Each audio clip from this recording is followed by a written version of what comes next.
Meu nome é Vinícius, eu sou médico intensivista, sou um dos coordenadores aqui do CEPET, né? Em nome do Dr. Álvaro e do CEPET, a gente agradece muito a tua presença.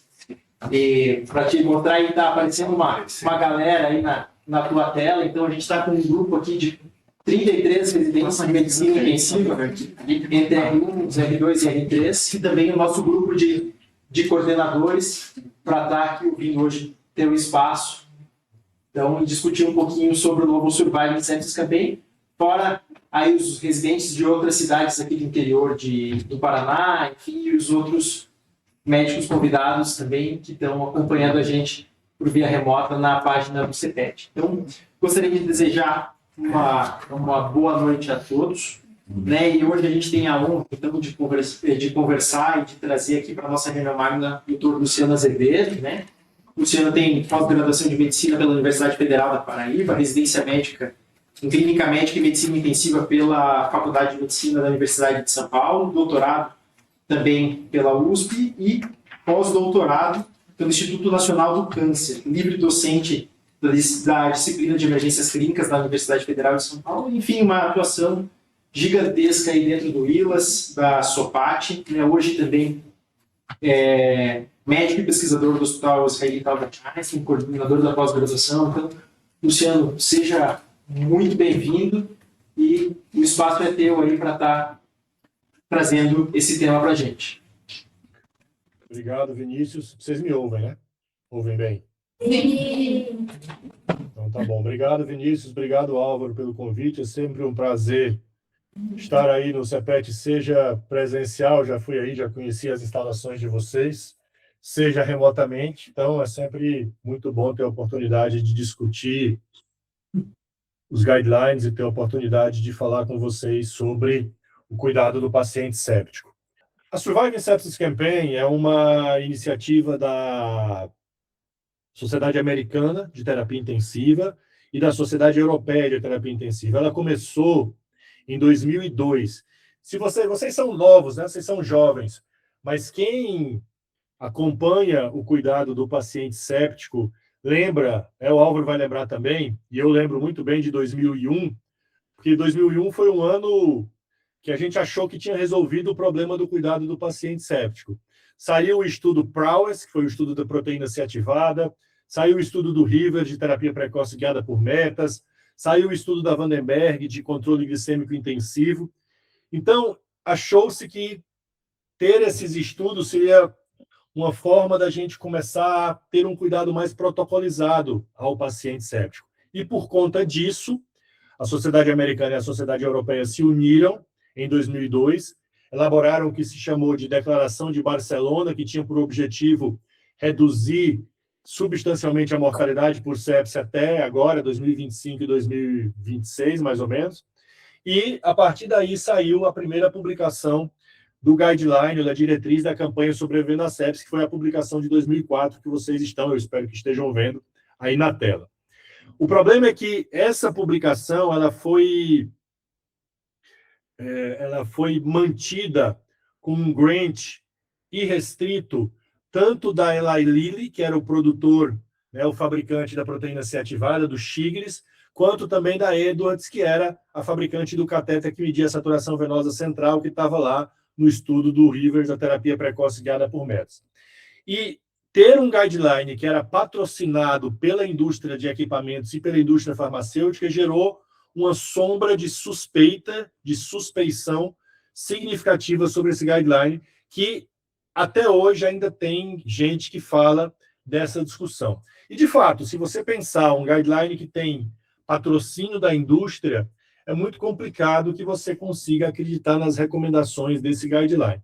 Então, a partir daí, a Surviving tornou seus conflitos de interesse muito mais claros, de tal maneira que, hoje em dia, nós que somos membros do painel de painelistas da Surviving Sepsis Campaign, a gente tem que declarar periodicamente, a cada 6 meses, por exemplo, os nossos conflitos de interesse. E se, por exemplo, eu que sou speaker de uma empresa que produz solução balanceada, eu não posso votar na recomendação de solução balanceada, porque eu tenho um conflito de interesse sobre esse tema.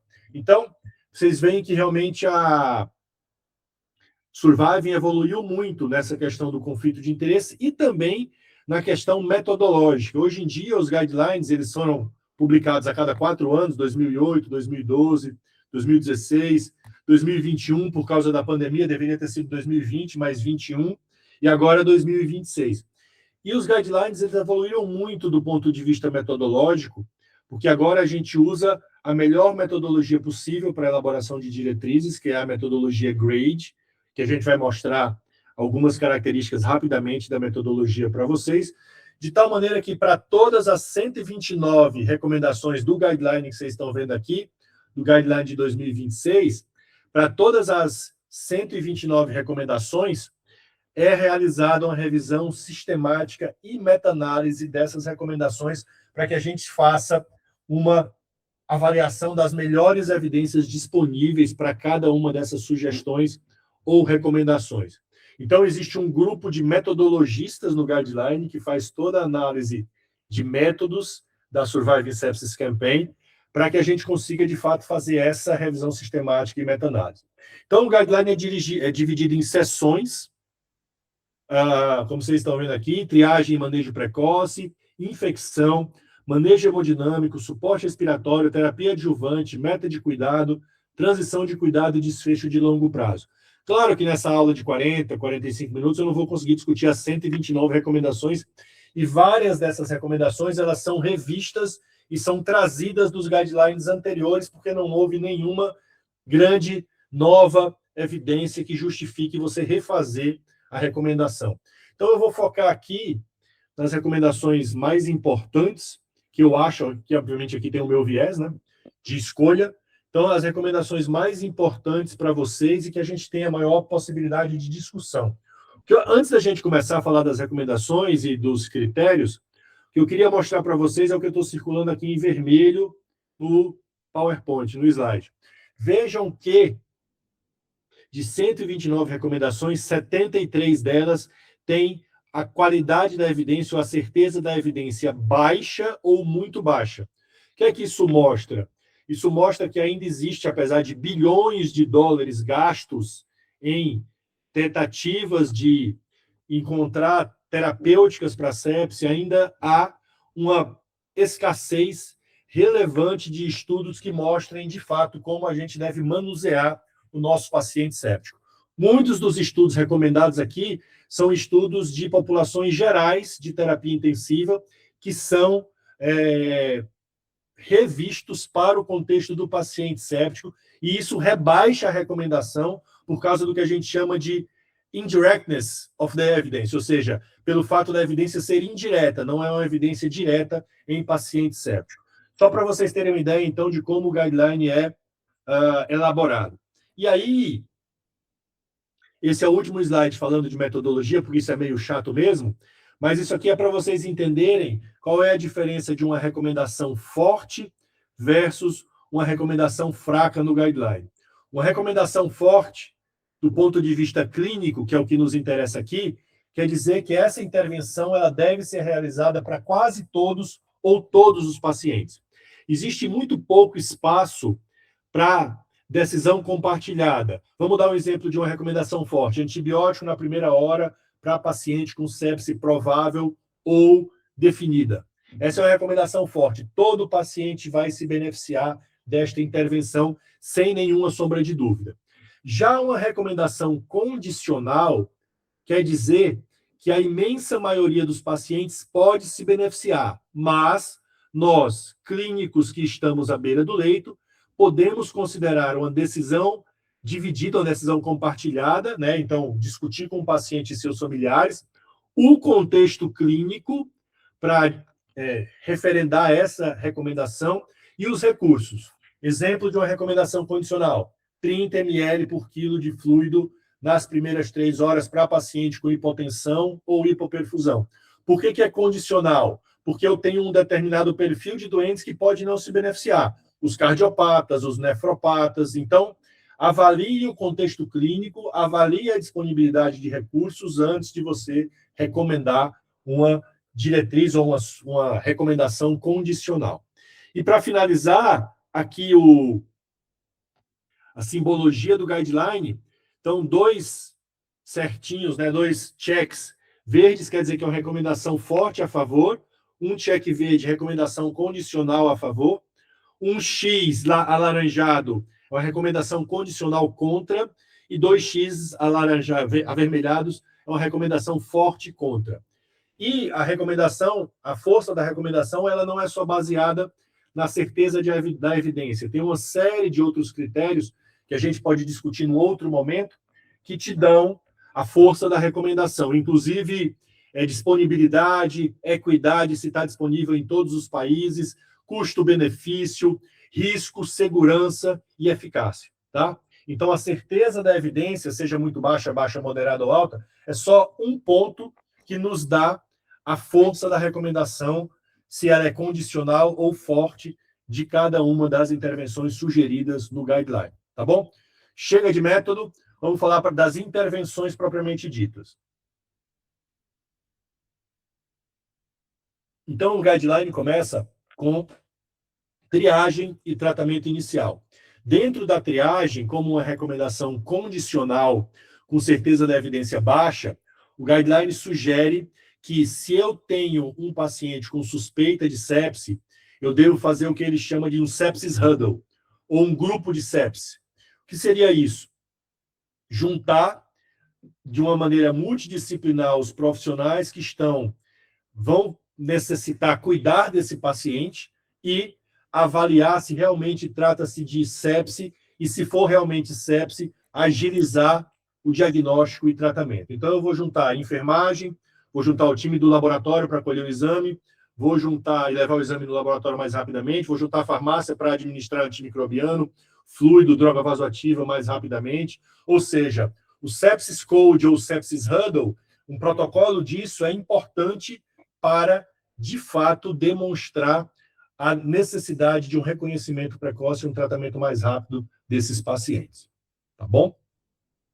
Ainda na parte de triagem, como uma recomendação forte, ou seja, todos os pacientes vão se beneficiar, com uma certeza da evidência moderada, você não deve usar o QuickSOFA como uma ferramenta de triagem do paciente séptico. O QuickSOFA é uma ferramenta de triagem de gravidade. Se eu quero identificar paciente séptico versus não séptico, é melhor eu usar NIOS, NIOS-2, MIOS ou CIRS. O QuickSOFA não é útil para dizer sepse versus não sepse. O QuickSOFA é útil para dizer muito grave versus menos grave. Então, ele é uma avaliação de gravidade e não uma triagem para diagnosticar ou não sepse. E olha aqui, que recomendações interessantes, a 5 e a 6. A 5, a sepse é um diagnóstico clínico e não deve ser confirmada ou excluída usando um biomarcador único ou um teste diagnóstico. O que é que isso quer dizer? Que eu não devo usar nenhum tipo de biomarcador, então, é o que está dizendo aqui, não existe evidência suficiente, a recomendação 6, para recomendar o uso de nenhum teste de resposta do hospedeiro. Então, procalcitonina não serve para diagnosticar sepse, aqueles testes que já estão até aprovados no FDA para diagnosticar sepse, não diagnosticar o patógeno, são coisas diferentes, tá, pessoal? Aqui eu estou procurando o diagnóstico de sepse, e não a etiologia, não a causa da infecção, tá? Então, esses testes de resposta rápida do diagnóstico não têm evidência suficiente. Então, a sepse ainda é um diagnóstico clínico, eu devo avaliar o foco da infecção e os critérios de disfunção orgânica. Então, a partir daí, com foco de infecção e critérios de disfunção orgânica, eu consigo fazer o diagnóstico de sepse sem depender de nenhum biomarcador para diagnosticar a infecção com disfunção orgânica. Ok? Acho que a gente pode fazer as perguntas no final, né? Então, aqui é um sumário em português das recomendações, Sepsis Huddle, não usar o QuickSOFA, é um diagnóstico clínico e teste diagnóstico para sepse é uma evidência insuficiente. Ainda no tratamento inicial, recomendar coleta de hemoculturas assim que possível, idealmente antes da administração do antimicrobiano, é uma recomendação forte para todos os doentes. Como uma recomendação condicional, você com sepse e choque séptico possível ou provável, sugere a Surviving Sepsis Campaign a mensuração do lactato sérico. E isso é uma mudança extremamente relevante da Surviving 2026 em relação à Surviving 2021. Em 2021, a Surviving sugeria que você devesse normalizar o lactato ao longo do tratamento, ou perseguir ativamente a normalização do lactato ao longo do tratamento. Aqui não. Veja o que está escrito no comentário embaixo.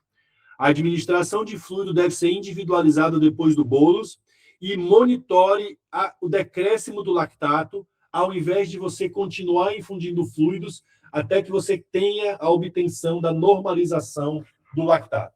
Então, não vise normalizar o lactato. Monitore a evolução do lactato desse paciente. Se o lactato está caindo, bom sinal, quer dizer que aparentemente o seu tratamento está funcionando. Se o lactato se mantém elevado, isso quer dizer que você pode, por exemplo, reavaliar o seu doente. Será que o meu foco infeccioso está certo? Será que o meu antibiótico está indicado para aquele foco de infecção? Será que não existe um foco infeccioso que demande um controle cirúrgico do tipo drenagem de um empiema, remoção de um abscesso perinefrético, drenagem de uma coleção abdominal? Então, se o lactato não cai, ele indica que provavelmente esse paciente está evoluindo com o que a gente chamava anteriormente de disfunção mitocondrial, né, ou hipóxia citopática. Então, nesses casos, é necessário uma reavaliação para saber se o meu cuidado está adequado, principalmente do ponto de vista de adequação da antibiótico terapia e remoção do foco, de algum foco cirúrgico eventual. Tá bom? E a recomendação 10 é provavelmente a que gera maior controvérsia, que é a recomendação da estratégia de ressuscitação volêmica inicial. Então, é uma recomendação condicional, como eu disse, não se aplica para todos os pacientes, avalie o contexto clínico e o recurso, a certeza da evidência é baixa, mas a Surviving sugere, veja aqui, sugerimos, não recomendamos, sugerimos que no cenário da hipoperfusão e do choque séptico, os pacientes devam receber 30 ml por quilo de cristalóide nas primeiras 3 horas. A gente pode discutir nas perguntas se faz sentido, se uma recomendação de infusão de fluido fixa é melhor do que individualizar. A gente pode discutir isso no outro momento. Mas, vejam os comentários. Você deve considerar as características individuais do paciente e o contexto quando você selecionar o volume de fluidos inicial. E os clínicos que estiverem prescrevendo o fluido devem realizar reavaliações frequentes e contínuas, monitorando de perto os pacientes para evitar o dano da sub- ou da supra-ressuscitação. Então, vejam que, a despeito de manter essa recomendação dos 30 ml por quilo, a Surviving Sepsis Campaign 2026 faz uma série de comentários ou de advertências que você pode tentar individualizar esses 30 ml por quilo, tá? Então, isso é super importante da gente entender. Eu acho que a Surviving 2026, ela trouxe um caminho maior de individualização. Claro que num guideline, num protocolo, eu não posso dizer que eu devo individualizar tudo, porque senão não é guideline, não é protocolo. Eu preciso ter alguma diretriz geral. Mas, nesse cenário, individualizar pode ser uma estratégia para alguns perfis de pacientes, não para todos.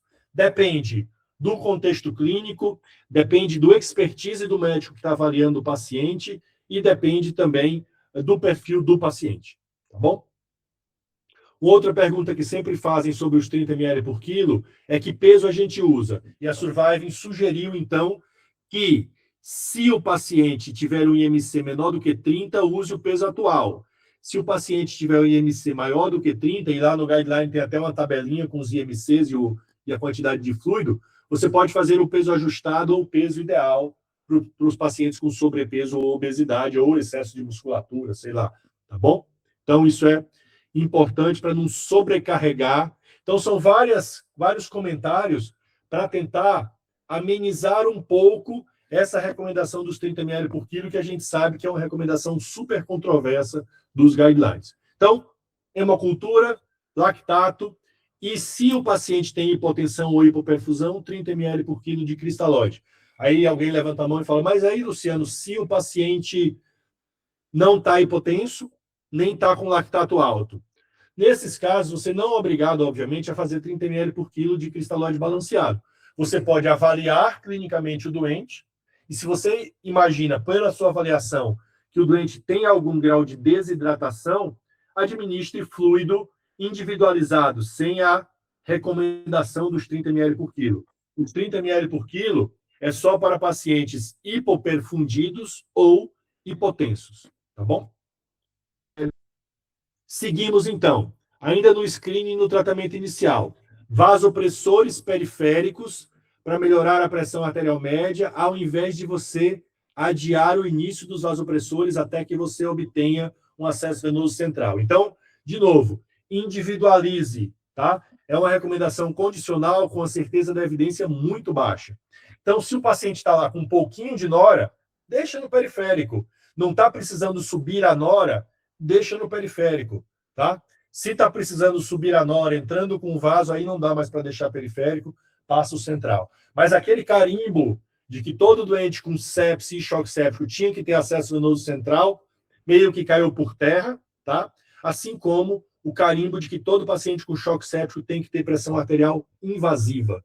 Isso também está contemplado, essa discussão também está contemplada na Survive 2026. Alvo de pressão arterial média, 65 milímetros de mercúrio, como uma recomendação nos pacientes adultos com choque séptico. É uma recomendação forte, com a certeza da evidência moderada, tá? E aí, nesse cenário, você poderia ter uma faixa, né? Seria uma faixa entre 60 e 70 milímetros de mercúrio de pressão arterial média. A menos que seja um idoso acima de 65 anos, onde tem pelo menos 2 estudos randomizados que sugerem que o idoso tolera menos o estímulo adrenérgico do vasopressor. Então, no idoso, um alvo ideal seria uma pressão arterial média de 60 a 65 milímetros de mercúrio. E aí você me pergunta, e o hipertenso? Não existe nenhuma recomendação hoje em dia para o hipertenso que deva fazer com que você mude essas recomendações. O hipertenso ainda se mantém em 65, se ele for menor do que 65 anos, e acima de 65 anos, entre 60 e 65 milímetros de mercúrio de pressão arterial média. Então, está aí em português o sumário dessas recomendações. Acesso venoso periférico para vasopressor, meta de 65 com uma faixa de 5 para mais ou para menos, e no idoso acima de 65 anos, uma meta de PAN entre 60 e 65 milímetros de mercúrio. Ok?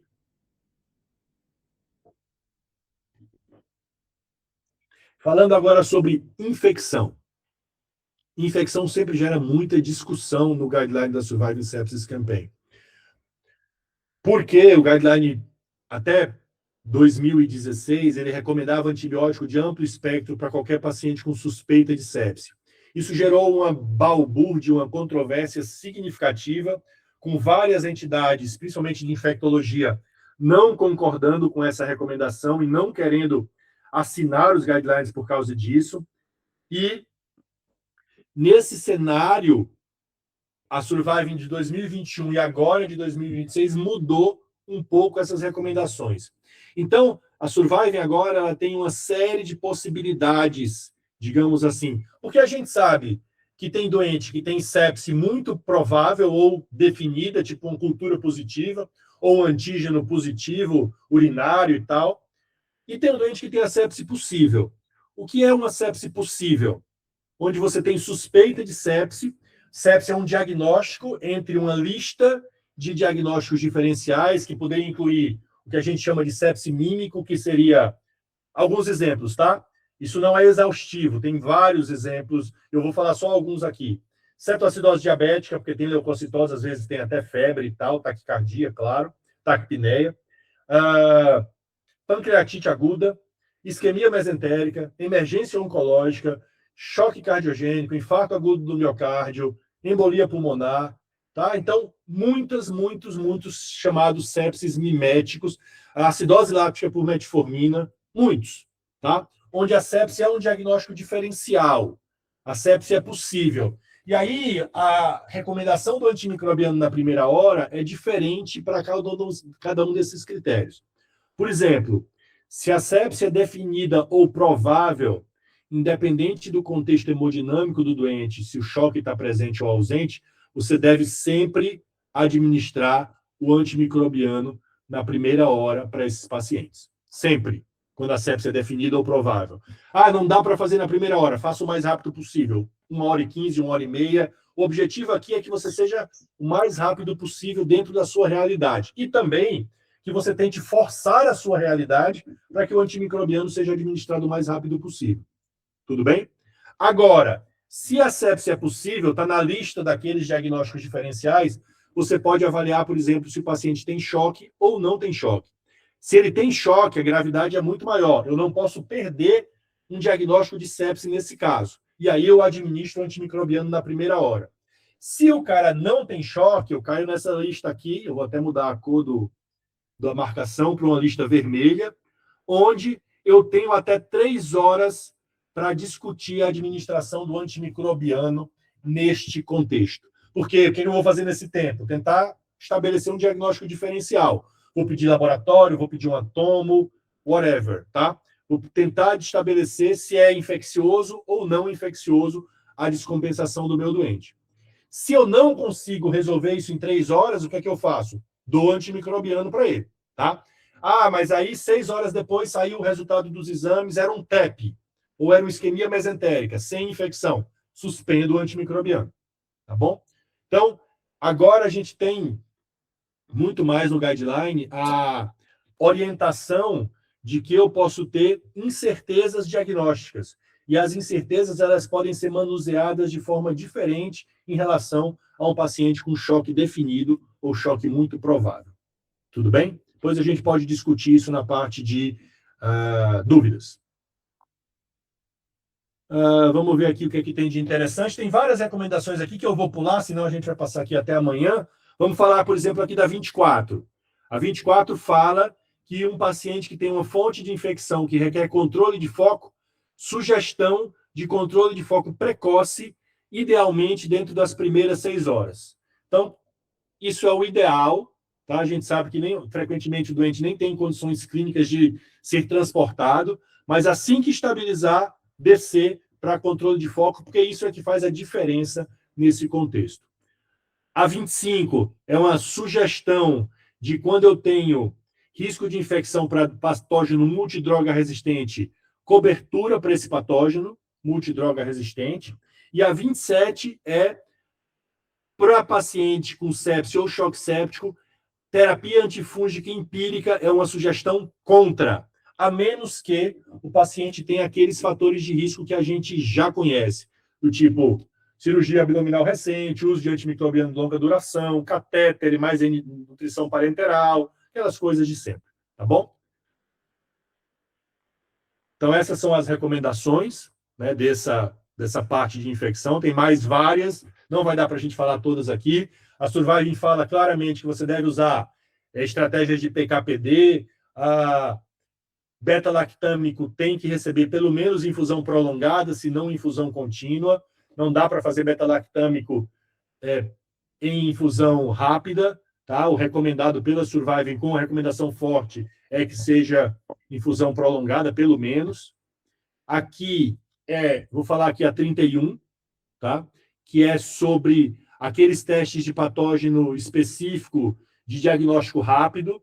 Então, se eu tenho, por exemplo, teste de pneumonia de comunidade ou de infecção de corrente sanguínea, eu tenho isso disponível no meu serviço, fácil de ser utilizado, eu posso fazer esse teste. Surviving sabe que isso não está demonstrado como melhora o desfecho, a menos que ele esteja associado com um manuseio de stewardship antimicrobiano. Então, tem meta-análise do Clinical Infectious Disease mostrando que teste diagnóstico rápido, tipo mal de TOF, etc., ou PCR, associado com um guia de terapia antimicrobiana, isso faz diferença no desfecho. O teste isolado, aparentemente, não faz diferença, mas o teste isolado melhora a precisão da antibiótico terapia do paciente. Então, tem vários critérios de uso de antimicrobiano que são melhorados com esse teste diagnóstico rápido. Então, se você tiver isso disponível no seu serviço, cobertura de plano de saúde ou do SUS, etc., você pode utilizar. Tá bom? Vamos passar aqui. 36. A Survive de 2026, ela melhorou muito as suas recomendações no sentido de gerenciamento de antimicrobianos. Antes era muita utilização meio indiscriminada, mas vejam que a recomendação de 36 a 37, até uma outra que eu pulei, são todas de stewardship, tá? Por exemplo, a 36, eu tenho um paciente com pneumonia, é um paciente com imunossupressão, eu dou para ele piperacilina tazobactam e cresce na hemocultura um pneumo sensível a ceftriaxona. O que é que eu devo fazer como uma recomendação forte? Descalonamento quando eu tenho um diagnóstico microbiológico confirmado com perfil de suscetibilidade. Está aqui, né? Quando eu tiver culturas positivas, é uma recomendação forte. Outra coisa que a gente faz pouco, mas deveria fazer mais, descalonamento quando eu tiver cultura negativa. Então, eu tenho um paciente com uma piora clínica, eu suspeitei de sepse, colhi cultura, comecei antimicrobiano novo, ele melhorou depois de 3, 4 dias, a cultura é negativa, eu devo, essa é uma recomendação condicional, tem que ser avaliado caso a caso, mas eu posso suspender esse antimicrobiano com um tempo curto, ou descaloná-lo, se eu não quiser suspendê-lo, tá? Isso é uma recomendação baseada numa certeza de evidência muito baixa, mas que pelo menos te liga um alarme do que você poderia fazer neste contexto. E uma outra recomendação para a gente encerrar a infecção é essa recomendação super interessante aqui de descontaminação seletiva do trato gastrointestinal para cenários que tenham baixa resistência antimicrobiana. Ninguém faz, no mundo, de maneira geral, no Brasil, então, ninguém faz mesmo, mas, se você olhar, é uma das recomendações que tem mais certeza de evidência, porque tem muito estudo de descontaminação seletiva do trato gastrointestinal. As pessoas provavelmente não fazem com receio de resistência, de aumento da resistência antimicrobiana. Mas os estudos não conseguem mostrar, de fato, que a descontaminação seletiva do trato gastrointestinal aumente o risco de resistência antimicrobiana para esses pacientes. Então, é algo que você poderia considerar dentro desse contexto. Seguindo aqui, manejo hemodinâmico. Eu vou passar as recomendações, vou deixar só nos slides em português, porque eles são meio repetidos, tá? Então, olha só, monitorização de pressão arterial invasiva ou não invasiva. Tanto faz, tá? Quando é que você vai fazer a recomendação da pressão arterial invasiva? Então, vamos lá. Pacientes que requerem vasopressores em dose intermediária ou alta, que precisam de doses crescentes de vasopressores, múltiplos vasopressores, ou estão coletando gasometria arterial frequente, ou têm uma pressão arterial não invasiva, que são inconsistentes nas medidas repetidas. Então, paciente muito obeso, aquilo que a gente sempre vê na UTI de colocar no tornozelo, né? Ou paciente muito edemaciado. Então, isso aqui mostra que aquele paradigma de que todo paciente com choque séptico deve receber pressão arterial invasiva não necessariamente é verdadeiro. Então, fazer uma brincadeira aqui, se for um choque séptico Nutella, um choque séptico tranquilo, você pode manusear esse paciente nas primeiras horas, por exemplo, com pressão arterial não invasiva. Agora, se for aquele choque raiz com doses crescentes, refratário, múltiplos vasopressores, aí sim está recomendado a pressão arterial invasiva. Então, é mais um passo da Surviving Sepsis Campaign no sentido de individualização do tratamento hemodinâmico do doente. A 44 é a recomendação de cristalóide balanceado sobre salina, a menos que o paciente tenha sepse e TCE. Nesses casos, você deve usar salina, né? O balanceado não é bom para paciente neurocrítico, salina é melhor para neurocrítico. Então, balanceado em relação à salina. E a albumina, como é que ficou nesse último guideline? Uma recomendação muito fraca de se utilizar a albumina para pacientes que você já administrou grandes quantidades de cristalóide. Então, já tomou 3.000, 4.000, 5.000 de cristalóide e ainda está hipotenso ou é cirrótico, nesses casos você pode considerar a administração de albumina para esses pacientes. Tá bom? Eu vou poder passar essas recomendações aqui porque a gente tem um fluxograma de tratamento. Então, digamos que eu tenho um paciente com sepse e hipotensão ou lactato elevado. O que seria isso? PAN menor do que 65, como vocês já sabem, né? Ou lactato maior do que 2 milimol por litro, que seria o equivalente a 36 miligramas por decilitro. Nesses casos, eu vou medir o lactato e o tempo de enchimento capilar, que eu até nem falei anteriormente, mas o tempo de enchimento capilar pode ser medido, na verdade, deve ser medido. É uma recomendação condicional, mas você deve medir o tempo de enchimento capilar. Os 30 ml por quilo nas primeiras 3 horas estão aqui no fluido, com preferência para solução balanceada, do tipo ringa lactato. A noradrenalina é a droga de primeira escolha, o vasopressor de primeira escolha, que pode começar periférico, como eu já falei, visando um alvo de pressão arterial média de 65 ou 60 até 65 nos pacientes acima de 65 anos. Tá bom? Seguindo esse algoritmo, tomou 30 ml por quilo de fluido, não estabilizou a pressão ou já está recebendo nora e não está estabilizando a pressão arterial. O que é que eu tenho que fazer? Se a hipotensão ou o lactato elevado persistirem depois da ressuscitação inicial, avalie de forma dinâmica fluido-responsividade. Então, você pode fazer um delta-PP, você pode fazer um VVS, variação do volume sistólico, você pode fazer uma elevação passiva das pernas, tá? E também reveja o lactato e o tempo de enchimento capilar do seu doente. Administre fluido adicional de acordo com essas provas dinâmicas de fluido-responsividade, mantendo a solução balanceada de escolha. E a albumina é aquilo que eu falei para vocês, grandes volumes de cristalóide, cirrose, etc. Tá? Do ponto de vista de suporte vasopressor, aumente a nora, associe hidrocortisona com ou sem fludrocortisona, adicione vasopressina se a noradrenalina está aumentando e epinefrina como terceira linha se você ainda tem aumentos da noradrenalina, assim como dobutamina ou adrenalina se o paciente tem disfunção cardíaca presente nesse contexto. Tá bom? Vou voltar aqui 2 slides para a gente ver um outro ponto do suporte hemodinâmico. Não temos evidência suficiente para recomendar azul de metileno como terapia de resgate para choque com necessidade crescente de vasopressores. A gente pode discutir isso na parte das perguntas, mas os estudos de azul de metileno são muito pequenos, poucos doentes. Não dá para recomendar ainda esta droga para resgate. Assim como o tal do midodrine, que não tem disponível comercialmente no Brasil, mas pode ser manipulado. É uma droga que tem um efeito oral para melhora da pressão arterial, mas também não tem evidência suficiente. E os beta-bloqueadores? A Surviving falou contra a utilização de beta-bloqueadores para choque séptico, principalmente por causa da questão de segurança. O beta-bloqueador pode se associar com risco de hipotensão significativa nesses pacientes.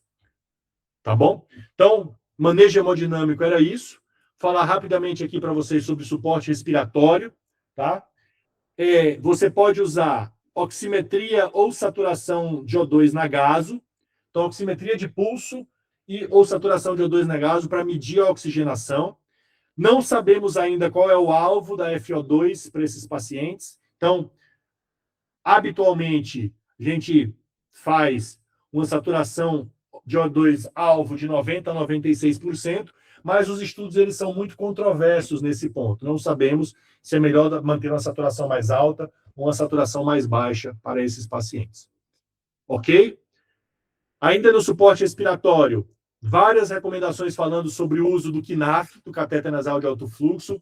Ele é melhor do que o O2 suplementar, ele é melhor do que VNI, e ele é melhor até do que a associação VNI mais KNAF, de acordo com as recomendações da Surviving Sepsis Campaign.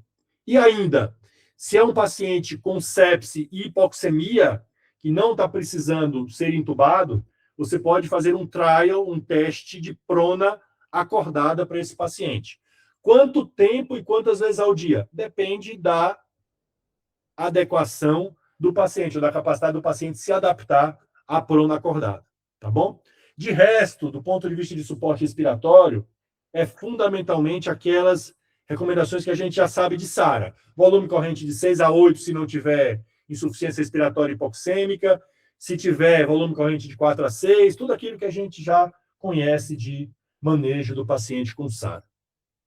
Estou quase acabando já, vocês já devem estar cansados. Do ponto de vista de terapia adjuvante é todo o resto, tá, pessoal? Tudo que não está em hemodinâmica, respiratória, triagem inicial, está tudo lá em terapia adjuvante. Então, está aqui o corticoide, não vou mais falar, já falei sobre isso, tá? Pode ser ou não com fludrocortisona, não existe isso resolvido, se é com fludrocortisona ou se é hidrocortisona isolado. O guideline fala contra você usar a vitamina D para tratamento da sepsis, não é para tratar hipovitaminose D, para isso você pode usar, mas existiram alguns estudos que tentaram usar a vitamina D para tratar o paciente com sepsis, e aí não funcionaram, não tem evidência, assim como a vitamina C do Palmeric, também não tem, eu não trouxe aqui, mas está lá no guideline, não tem recomendação de se usar vitamina C para esses pacientes. Probiótico também contra a sua utilização. E uma recomendação que eu achei boa e importante na terapia adjuvante é a remoção ativa de fluido, depois que o paciente já está ressuscitado. Então, se vocês lembrarem do ROSE, que é aquela estratégia de gerenciamento de uso de fluido, quando o paciente já está estável nessas 3 fases aqui, eu posso começar a remover fluido do doente, na fase E, de remoção ou de evacuação. Né? Então, isso, a Survive fala que você pode usar diurético, ultrafiltração ou até remoção extracorpórea de fluido, tá bom? Então, a Survive é isso, né? Primeiro afoga o doente com 30 ml por quilo, depois liofiliza desidrata com remoção ativa de fluido depois da ressuscitação. Tá bom? Finalizando aqui, acho que tem alguém com o microfone aberto, pessoal. Finalizando aqui, na parte de objetivo terapêutico, a Surviving fala sobre a necessidade de se discutirem diretrizes avançadas para esses pacientes de alta do hospital. Então, é um doente que tem uma má qualidade de vida, foi tratado na UTI, melhorou, mas na hora de ir de alta, importante discutir as diretrizes de cuidado. Então, vai voltar para a UTI? Vai ser entubado novamente? Vai fazer diálise? Vai ligar vasopressor? Tudo isso a Surviving sugere como uma recomendação de boas práticas que deva ser discutida antes da alta hospitalar do paciente. Na transição de cuidado, é importante reconciliar o medicamento, depois que ele já recebe, depois que ele vai de alta da UTI e de alta do hospital, tá? Essa reconciliação deve ser feita com abordagem baseada em farmacêutico.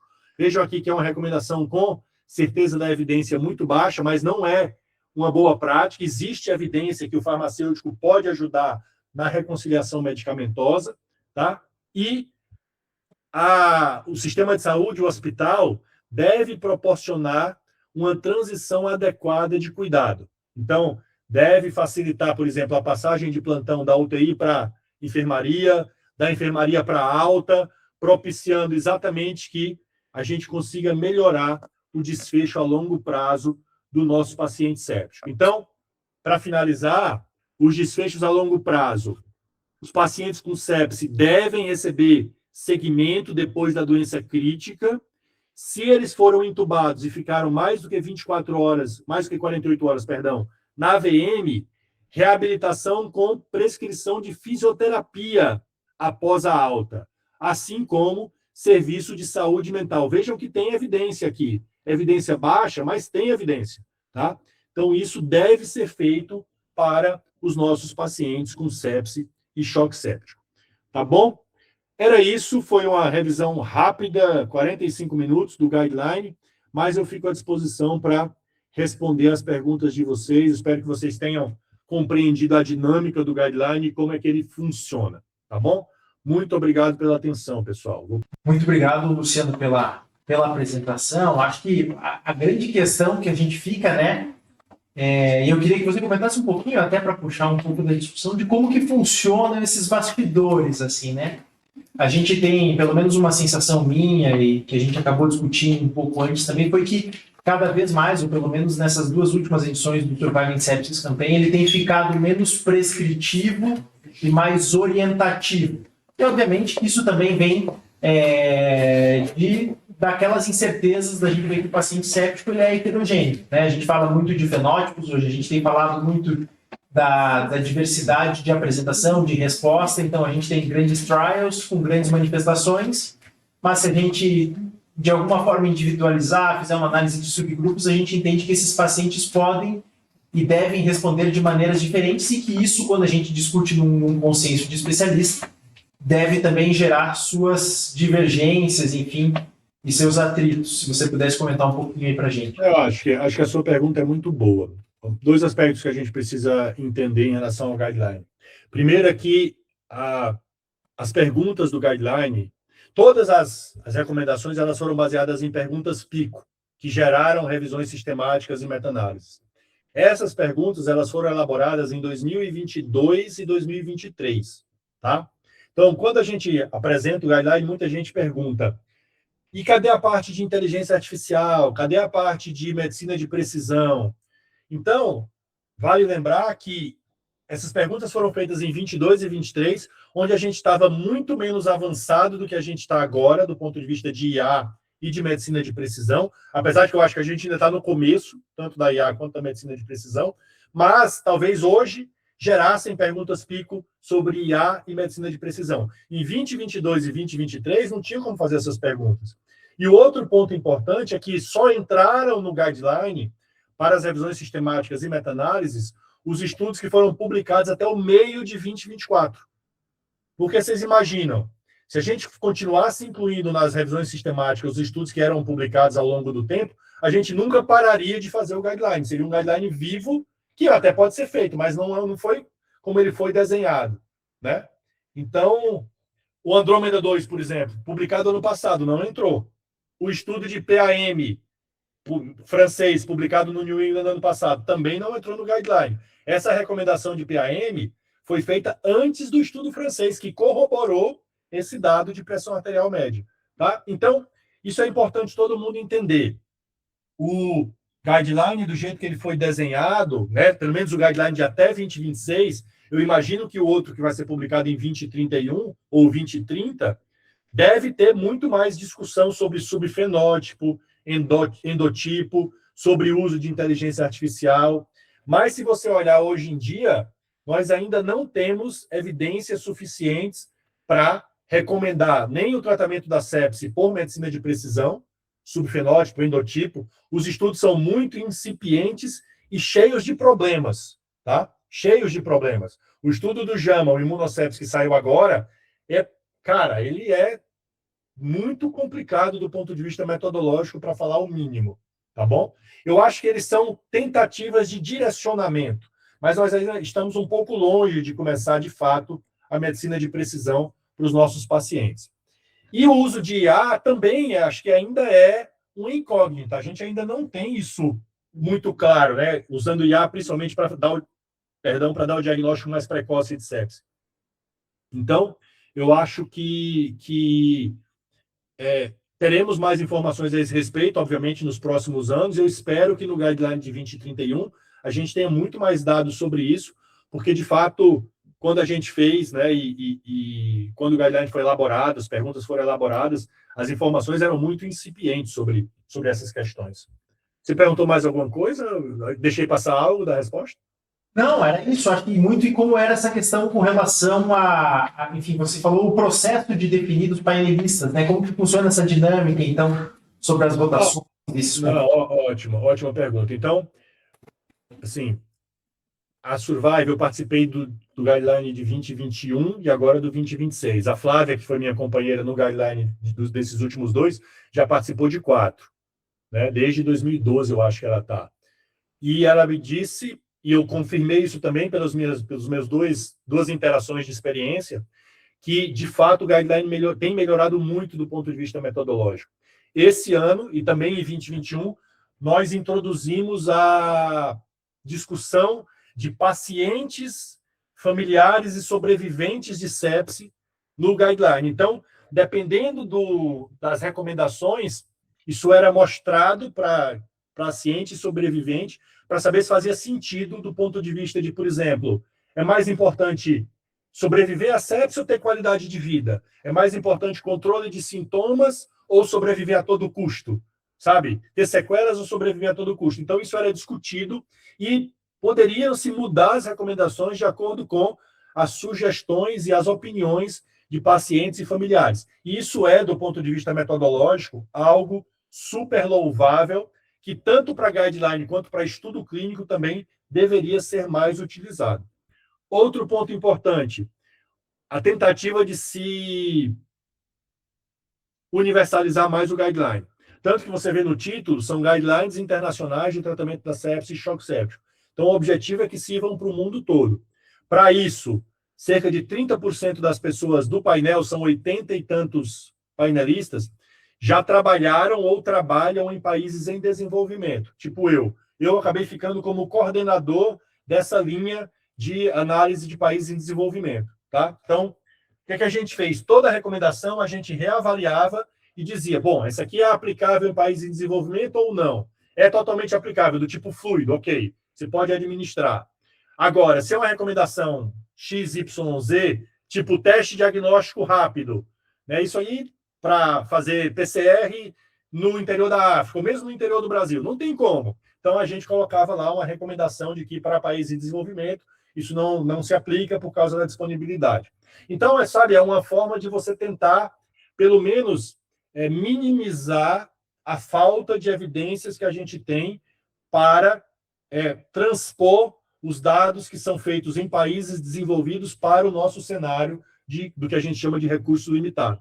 Então, de novo, isso é uma grande oportunidade do guideline, uma grande estratégia de tentar torná-lo mais universal. Mas também tem os seus, claro, as suas limitações. É um consenso, né? Então não é uma unanimidade. Para que você tenha uma recomendação mantida, mais de 80% dos painelistas têm que ser favoráveis. Então, eu posso, e eu de fato não concordo, com algumas daquelas recomendações que estão no guideline lá. Tá? Então, e mesmo assim eu assinei, porque essa é a metodologia. Tá? Se eu concordo com a imensa maioria das recomendações, o meu nome está lá no guideline também, isso vale para qualquer um. Mas eu posso não concordar, por exemplo, com a história de descontaminação seletiva do trato gastrointestinal. Acho que não faz sentido, mas se estava lá no guideline e 80% dos meus colegas votaram, ok. Então, é assim que funciona em linhas bem rápidas, em linhas gerais. Oi, Luciano. Bom, primeiro, obrigado, né, pela tua disponibilidade mais uma vez. Eu acho que Imagina. Você que manda, Álvaro. Nossa parceria é muito antiga. Mas eu acho que foi uma das tuas melhores apresentações, sabe? O fato de você ter participado, a tua síntese foi excepcional.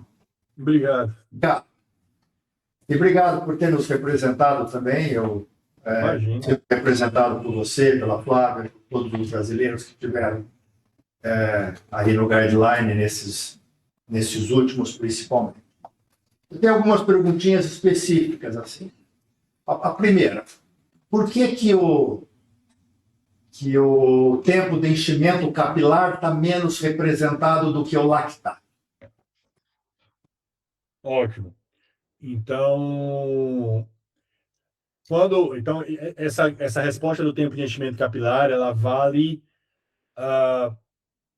dentro daquela resposta inicial que eu fiz, de que apenas estudos que foram publicados até 2024 eram estudos factíveis de serem inseridos no guideline. Então, o Andrômeda 2, por exemplo, que mudou bem essa questão, porque ele referendou o tempo de enchimento capilar, ele não foi contemplado no guideline, porque ele foi publicado em 2025, final do ano. Então, a despeito dele não estar na revisão sistemática e na meta-análise, existe um comentário lá no racional, dentro do texto do guideline, falando sobre o Andrômeda 2, que de fato confirmou a importância do tempo de enchimento capilar. A questão é que o lactato é muito mais estudado, né? De muito mais tempo e de muito mais estudos, inclusive estudos randomizados, o estudo do Janssen, o próprio estudo do Ian Baker, né? Então, tem muito mais estudo com lactato do que com tempo de enchimento capilar. Quando a gente fez, só tinha um Andrômeda de ensaio clínico randomizado com TEC, com tempo de enchimento capilar. E por isso houve essa divergência. Certamente no de 2031 isso vai ser corrigido, mas eu não acho que ele talvez esteja menos representado que o lactato, não. Se você olhar o algoritmo que eu mostrei, ele fala para medir juntos os dois. Meça o lactato e o tempo de enchimento capilar na fase inicial.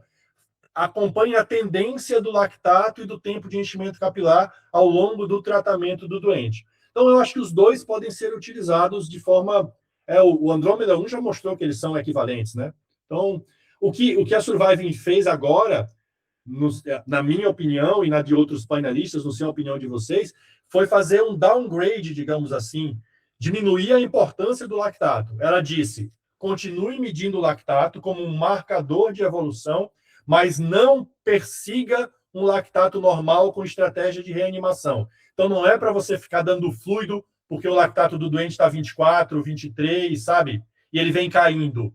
Não é para tentar normalizar o lactato para 18. É para olhar a evolução e, se não estiver evoluindo da maneira que a gente espera, aí você reavalia o contexto clínico todo, mas não necessariamente você dá fluido adicional, que era a história que o Gagliardi fazia antes. Aquele fluxograma, você acha que faria sentido colocar hipotensão e lactato como está? Hipotensão e tempo como marcador de perfusão? Talvez, você poderia colocar o tempo de enchimento capilar ali também. Tempo de enchimento capilar alterado dentro daquele fluxograma inicial, para dar fluido, você quer dizer, né? Sim, concordo. Poderia ser uma opção. É uma boa sugestão, uma boa discussão. Nos guidelines anteriores, a gente falava que se o lactato não está disponível, use outros marcadores de perfusão. Então, Motley, tempo de enchimento capilar. Então, poderia ser, de fato, uma alternativa. E colocar lá também, de fato, é verdade. Poderia ser uma ideia, né? TEC alterado, ou lactato, né? Ou hipotensão. Sim, concordo. Na administração de fluido, apesar do BASIC e do SAFE terem 16 mil doentes e não mostrado diferença, me parece que o Surviving ainda recomenda a solução balanceada sobre a solução salina. Quando você fala em solução balanceada, eu posso interpretar como Ringer lactato também, porque tem menos cloro, ou é a solução balanceada mesmo? Não, é balanceada Ringer lactato ou, vamos lá, dizer o nome, Plasma Light, ou parecidos com Plasma Light, tá? Qualquer solução balanceada que tenha menos cloro do que a solução salina, 0,9%. Então, e até no fluxogramazinho lá está dizendo, né? Exemplo, Ringer lactato, tá bom? Vai sair em julho, vai ser apresentado, eu espero que seja publicado junto, acho que vai, o estudo FISH, do grupo canadense, lá no Congresso de Belfast, que comparou Ringer lactato com salina em pacientes sépticos que receberam grandes volumes de fluido, acima de 2.000, 3.000 ml. Porque um dos problemas é que talvez no Basics e no Plus, como você sabe muito bem, Álvaro, os doentes tomaram pouco fluido. 1.000, 1.500, 2.000, talvez isso não tenha sido suficiente para mostrar uma diferença entre o Plasma Light e a salina. Mas a gente fez uma análise de subgrupo, né, do Basics, e a gente mostrou que quando o doente era séptico e tomava mais do que 3.000, 4.000 ml de fluido, a mortalidade dele abria entre Plasma Light e salina, sugerindo, então, que é uma dependência da quantidade de fluido infundido. Então, provavelmente, o FISH vai mostrar isso, espero que sim, em julho. Tá? Mas a Surviving fala que pode ser Ringer lactato ou outra solução balanceada, desde que não seja salina a primeira escolha. Perfeito. Mais duas questõezinhas. A outra é com relação à linha de cuidado. Né? Me parece, assim, a gente tem tentado se preocupar um pouquinho mais com isso agora e tentado acompanhar alguns doentes pós-alta da unidade de terapia intensiva. Né? Já que até fiz uma comparação aqui hoje, numa reunião antes da sua, e se eu interno um doente com AVC, eu tenho um neurologista que atende dentro da UTI, que continua atendendo o doente no quarto ou na enfermaria, e depois atende o doente pós-alta do hospital. A mesma coisa acontece com um doente com infarto agudo do miocárdio, que eu tenho um cardiologista que acompanha. Mas um doente com sepsis é um doente perdido, né? É um doente que tem um atendimento na UTI, depois ele é encaminhado para não sei quem na enfermaria, e depois, quando ele recebe alta do hospital, pior ainda. Porque ele vai ser atendido, eventualmente, por um pneumologista, um cardiologista, mas sem a abordagem, enfim, global, que um doente com uma síndrome pós-sepsis, pós-UTI, necessita. Queria que você fizesse algum comentário, como é que isso foi abordado durante as discussões de vocês. Eu acho que a pergunta é muito boa, e de fato isso é um problema, né? A grande questão é quem vai fazer essa avaliação, né? Os intensivistas, e agora ainda menos porque a terapia intensiva é uma especialidade de acesso direto, os intensivistas têm muito pouco contato com o paciente ambulatorial. E os intensivistas não recebem treinamento, pelo menos nos dias atuais, para manusear esses pacientes do ponto de vista de reconciliação medicamentosa, do ponto de vista de identificação de complicações, de novos eventos agudos ou crônicos que esses pacientes possam vir a ter. Ou seja, nós não sabemos como manusear esses pacientes enquanto intensivistas. Então, se a gente quer fazer ambulatório pós-UTI, nós precisamos ser treinados em como fazer ambulatório pós-UTI. Então, temos que ter algum treinamento de medicina interna, de fisiatria, porque tem a ver com reabilitação, sabe? Até talvez de identificação de patologia cognitiva, porque a gente sabe que esses pacientes com sepsis têm uma série de alterações cognitivas, transtorno de ansiedade e depressão, insônia, né? Além das alterações físicas, eles também têm essas questões. Então, eu acho válido a gente discutir isso. O guideline discutiu, mas não tem evidência, de fato. Existe evidência para você recomendar a reabilitação. Quem vai fazer essa reabilitação? Nós não temos evidência para dizer que é o médico primário do doente, o primary physician, o intensivista pós-UTI, o pneumo. Não sabemos quem vai fazer. Sabemos que o doente precisa retornar a acompanhamento médico, tá? E, de fato, você tem razão. O doente séptico é um doente de todo mundo e, no final, ele acaba sendo um doente de ninguém, né? Tudo bem, Luciano. Acho que uma última pergunta. Eu queria que você comentasse alguma coisa desse estudo que você está liderando, o Lactus, o que você espera encontrar. Ele vai ter um estudo nacional. E qual que é o grande mote, o que você está querendo, de alguma forma, tendo identificado alguma lacuna de conhecimento, querer responder com o Lactus nesse estudo nacional. Não, obrigado, meu amigo, pela oportunidade. Como eu acabei de mencionar, a sepsis se associa com alta morbimortalidade, não só durante a internação do hospital, durante a internação na UTI no hospital, como também ao longo do tempo. Então, acabamos de falar de todos os possíveis sintomas físicos e psíquicos que esses pacientes podem ter. Isso é muito bem conhecido internacionalmente, mas muito menos conhecido no Brasil. Então, a gente não sabe as questões físicas de maneira geral e adequada, as questões físicas que esses pacientes têm, as questões psíquicas, o que acontece com eles, por exemplo, existe uma descrição na literatura que esses pacientes podem ter até 20% a 25% de eventos cardiovasculares em até 1 ano ou 2 anos depois que eles vão de alta do hospital. Então, podem ter angina, podem ter síndrome coronariana, insuficiência cardíaca, arritmia, fibrilação atrial, etc. E isso a gente não sabe do Brasil. Qual é esse número? É maior ou menor?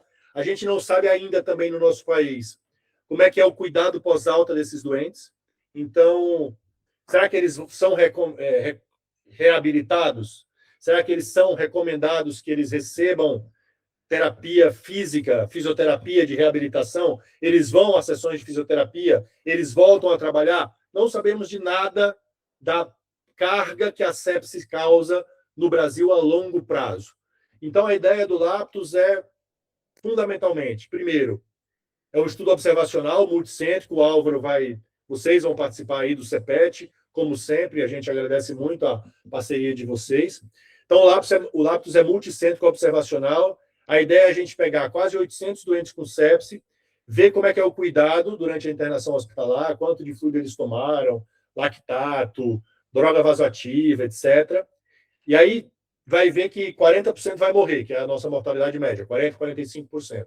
Então vai sobrar uns 500 doentes, mais ou menos, para acompanhar em até um ano. E nesse um ano a gente vai ver a carga da sepse, como eu já mencionei, né? Então, novos eventos cardiovasculares, precisou reinternar, reinternou na UTI, morreu em até um ano, teve baixa qualidade de vida, teve baixa funcionalidade. Tudo isso a gente vai observar no estudo Lápis. Então, a gente espera poder responder.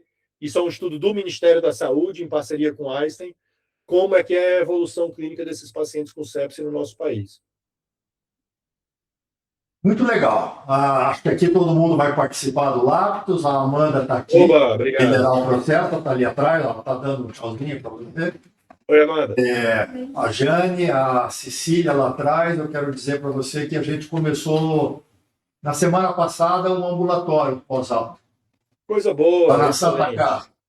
Né? E é importante vocês documenta isso, Álvaro. Você sabe, obviamente, você sabe que isso é super importante. Está fazendo isso assim como norte,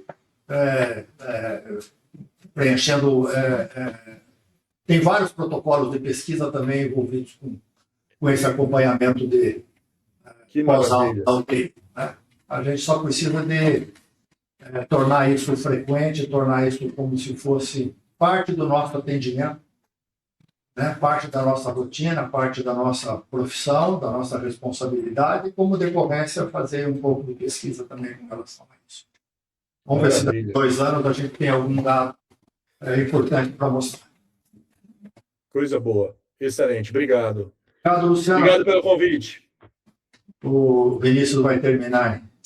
Luciano, mais uma vez, acho que é sempre, para a gente, né, e a geração mais nova de intensivistas e residentes, ver esse protagonismo de vocês aí, até em frente ao Willas, e participar desses grandes guidelines, bastante inspirador e também traz bastante conhecimento. Acho que essa oportunidade desse momento de troca também faz com que a gente compreenda um pouco os bastidores, né? No fim, a gente vê, é igual analisar método de um artigo científico, né? Normalmente a gente vai sempre lá para o resultado, quer ver o que de fato importa, mas entender que existem pormenores e que muitas vezes acho que tudo isso que você trouxe para a gente hoje, e a sensação que a gente ficou é que cada vez mais é entender o caráter generalista, né, do guideline, de que a gente, enquanto especialista, tem que também olhar para o nosso doente com mais carinho, para além do que estão nessas entrevistas, né, o guideline acaba sendo a base de tudo, mas no final das contas o que vai fazer a diferença é a gente integrar tudo isso na beira do leito, olhando para o nosso paciente e monitorando esses desfechos, né? Não tem como, obviamente tudo isso vai vir ao longo do tempo, a inteligência artificial vai estar aí, ela vem para ficar, medicina de precisão também de alguma forma vai estar entrando, a gente não tem como fugir disso, mas que ainda bom e velho raciocínio clínico, a medicina do beira do leito é o que faz a diferença no paciente séptico, com identificação precoce, manejo adequado, tempo oportuno, né? O feijão com arroz bem feito ainda é o que traz mais resultado. É isso aí, meu amigo, o Vinícius. O guideline ele é uma orientação e é uma orientação principalmente para cenários onde, por exemplo, eu tenho um recurso limitado ou eu tenho um profissional cujo expertise é limitado em cuidar desses pacientes. Então, se eu não tenho ultrassom, se eu não tenho dispositivos para avaliar melhor e mais profundamente o meu paciente, e se eu não estou tão acostumado assim a cuidar de um paciente séptico, eu vou usar as recomendações do guideline. Agora, se eu estou num serviço de alta complexidade, como os hospitais de vocês, onde eu tenho acesso a dispositivos de monitorização, ultrassom, etc., eu devo individualizar o cuidado e não ficar bitolado, digamos assim, nos 30 ml por quilo do guideline. Ele é uma linha guia para um número grande de casos, mas ele não substitui o raciocínio individual, como você mencionou muito bem, e o bom senso à beira do leito. Então, observem para o pessoal, para os residentes que estão, olhem o guideline com visão crítica. Tá? Vocês são residentes de medicina intensiva, olhem o guideline com visão crítica. Ele é uma orientação baseada na melhor evidência que a gente tem disponível. e vocês já viram que a melhor evidência frequentemente é fraca. Então, nesse cenário, ainda tem uma ampla disponibilidade, digamos assim, de individualização do cuidado.